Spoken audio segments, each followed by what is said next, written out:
No matter how fantastic they may seem, your dreams are pulled from things all around you.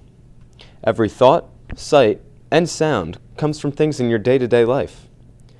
The German scientist Friedrich August Kekulé von Staudenitz, who discovered the structure of benzene one night more than a century ago. I was sitting writing at my textbook, but the work did not progress. My thoughts were elsewhere. I turned my chair to the fire and dozed. Again the atoms were gambling before my eyes. This time the smaller groups kept modestly in the background. My mental eye, rendered more acute by repeated visions of this kind, could now distinguish larger structures of manifold conformations. Long rows, sometimes more closely fitted together, all twisting and turning in snake-like motion. But look! What was that?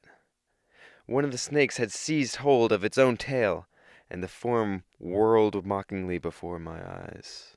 As if by a flash of lightning, I woke. I spent the rest of the night working out the consequences of the hypothesis.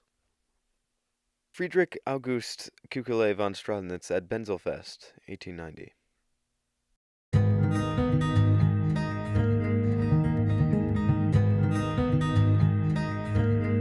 One night in the 1850s, organic chemist Friedrich August Kekulé von Staudenitz was trying to find the structure of the chemical compound benzene. At the time, it was considered an unsolvable puzzle. The proposed theory of chains didn't match up. But in a moment much more surreal than the famous Archimedes bathtub experiment, the answer came to Kekulé in a dream. As Friedrich slept, his subconscious took over and rearranged the equations in his head from messy lines into order. Instead of a jumble of atoms, he saw a long trail that writhed in a snake-like motion and became an Ouroboros, a circle made from a snake biting its own tail. Benzene has a similar structure, a ring of carbons bonded with spokes of hydrogen.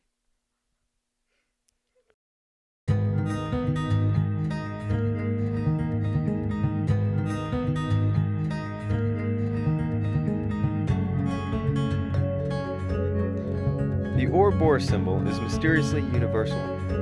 It is found in the teachings of Buddhism, Catholicism, mysticism, even in the Aztec and Mayan temples of Central America.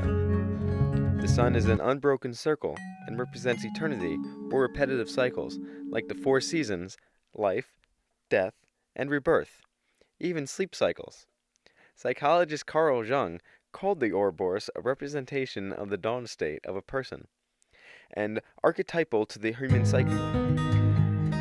Not strange, then, that a symbol so deeply ingrained in the subconscious should come up in a dream.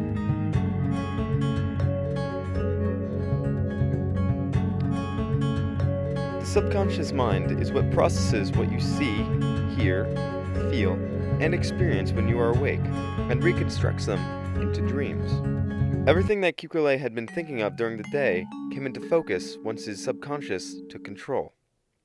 Everything around him turned from a chaotic mess of information into the answer he was looking for. In his own words, as if by a flash of lightning, I woke. I spent the rest of the night working out the consequences of the hypothesis. Let us learn to dream, gentlemen, and then perhaps we shall learn